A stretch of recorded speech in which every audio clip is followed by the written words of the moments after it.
Alright guys, second game here. Opening hand looks pretty good. We're a little bit land heavy, but I think we are still going to keep this hand. We can get a gate in on turn 2, which is awesome. Or we could discard depending on what our opponent is going to be running off the rats. Unearth will give us an early recursion. Because the gate's nice, it's not exactly a ramp spell because of the fact that it does not create a total advantage, but what it does do is ensure that we don't miss any of our land drops. So we're going to use this.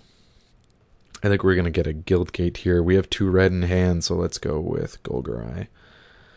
This will give us plays later on. This way, if we don't have a 3-mana turn next play, we can simply play the rat and get this guild gate. Okay, yep, see, land flood. Alright, so rat's going to come down. This is kind of why I added the flame jabs, is because right here I have enough land to get me through the game. I really don't need any more.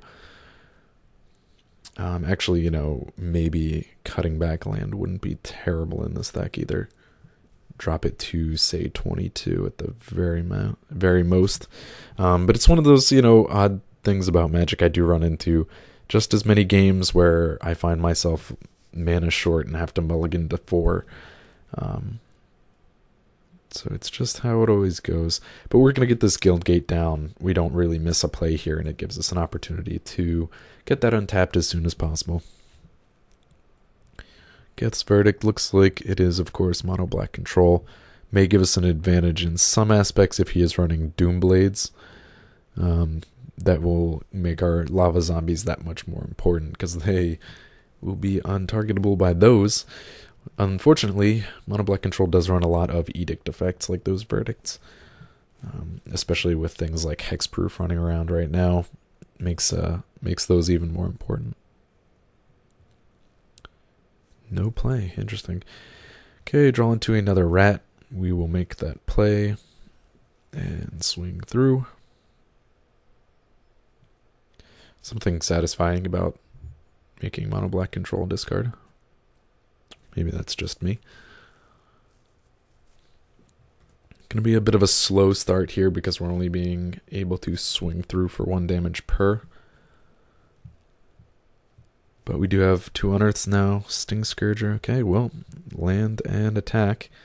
Sting Scourger will give us options later on when he finally does get things coming down. Unfortunately, what we want to do here, because this is mono black has a lot of similar aspects with enter the battlefield effects that are going to do us much harm. Discard and chittering rats and stuff like that. So Sting Scourger we want to use a little bit more passively, I guess is the word I'm looking for. Okay, he's going to murder that. Let's make sure. Okay, I often F4 the turn, so I'm glad I did not here. This will give us an opportunity. I will bring back the Ravenous Rats. But what I was going to say is that Mono Black Control has a lot of these same effects. You know, if you look at Liliana Spectre or Ravenous Rats or Chittering Rats, they are all going to hurt us with come into play effects.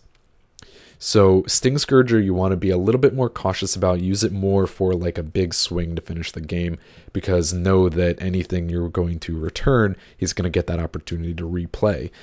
So, you know, maybe if that's the only card left and you don't want him to force you to discard anything, you know, maybe that didn't explain that right, but you know what I mean. You want to look for an opportunity where it's not going to hurt you to play that card. Alright, another thing about the mono black control thing, if you look, not so far, but if they run discard spells, you can occasionally hold on to lands, and that could help us. We can throw those away as opposed to throwing away a more important spell. We will get some benefit off the fact that we can throw away the Sting Scourger because it is probably the weaker creature in this matchup, and then later on use Unearth if we decide that it is absolutely necessary. So the discard is not going to hurt us so much. And another Unearth. Well, he's going to die by Ravenous Rats at this point in time. I really don't want to throw away an Unearth. I could, of course, cycle it, but I really think that there's no reason to. I will sit here and wait back and do 1 damage at a time. I think we're in a pretty good position. He appears to be land flooded as well. A Corrupt could definitely ruin our day here. Liliana Shade. Okay, excellent. But we have opportunities now to get rid of this. Now that's one of the cards that I would be okay with returning off of Sting Scourger, because him ramping up his land, of course, it's going to make Corrupt hit for a bigger amount later on, but it's not so critical to me as opposed to something like Chittering Rats, which is going to force me to skip a draw phase. Alright, so we will put out a Gate Creeper just to thin our deck a little bit. And I think, like I said, I'm at 6 lands here. I think what I'm going to do is simply hold on to the lands we get. Let us fetch Rakdos Guildgate, and I am going to just hold on to that to have something to discard on the off chance that it comes up later on. I'm definitely thinking he is running a corrupt version of mono black control because of the fact, I mean, he's got tendrils in there. That's something you don't see a lot these days. And the Spectre, or I'm sorry, the Shade, which will give him an opportunity to up his land count. Okay, excellent. So let's attack here first. We are going to use the Horned Kavu, return a Gate Creeper Vine. And then replay that. And this is just going to basically thin out some of the lands from our deck. Okay. Gate Creeper comes back, and I will replay it. And I think actually I'm going to get a Golgari one and put it into play. I have 3 mountains. Putting in this other land, this Golgari, is going to give me access to 3 red sources, 3 black sources, and 3 green sources later on. So I think I'm going to do that, actually. Like I said, anywhere from 6 to 8 lands is kind of where you want to be. Gives you a lot of options for plays later on, multiple plays in a turn. We're going to finally be able to do some significant damage now, swinging with this Kavu.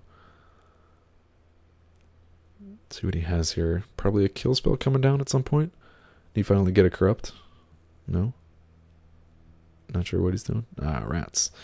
And this is where I'm talking about. This is why I wanted to hold on to a Guildgate there. Same thing. Like I said, this is not a situation where I want to play the Sting Scourger because of the fact that it's going to force me to discard again when he replays the rats. And I'm probably going to save... We already played 1 Unearth. I'm probably going to save these 2 for when he finds a kill spell for the Horned Kavu, as opposed to making him discard this last card. I'm not sure what it is, but my thinking is that he's been holding on to 1 card for almost this entire game. He's playing most of his lands. I can't imagine it being a kill spell because he hasn't been using it to kill anything. I just kind of feel like maybe it's another land and he's trying to bluff something. It would be kind of silly to be like holding a corrupt for a point in time where he would be able to do most damage. Yeah, here, no, not a corrupt. Oh.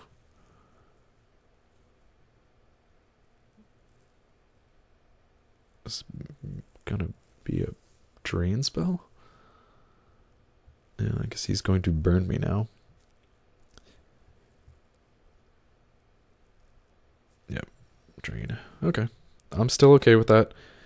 He's completely emptied his hand now. Has not gotten any kind of increase off of. There's no Ragers yet. I have not seen a Sign in Blood. So, and we have this Kavu now, which means that we are going to have finally some opportunities to swing through for a decent amount of damage.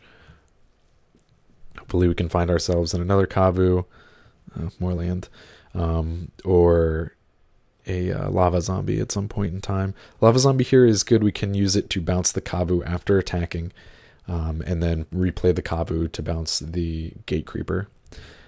So we, like I said, you get this point where you finally get plenty of mana on the table. Do we play the Ravenous Rats? I think he's at a situation here. He has 8 cards in, I'm sorry, 12 lands on the field. No cards in hand. Anything he draws, he's going to be able to play.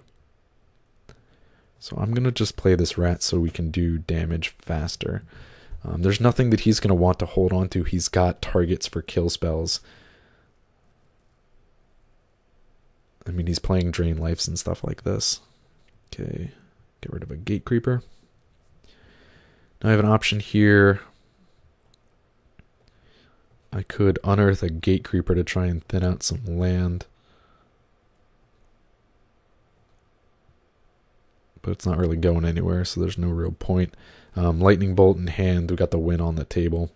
Unless he has a Corrupt or a Drain Life or anything like that. Alright, so this game is going to be over. We'll discard a Forest. We will terminate the Rat. Pass the turn. Attack for 4. Alright. And Lightning Bolt for the win. So this went pretty well. He got a little bit land flooded right there, but I think this was still a decent game. Shows you a lot of the ways that you can interact with the Gate Creepers and kind of use your extra lands to your advantage. I think ultimately it is maybe telling me that a little land heavy, but like I said, I'm a little cautious still to drop it because I've had games where I've dropped to 5 lands a 5-card hand and only had 1 land. So there you go, and we will jump into another game in just a minute.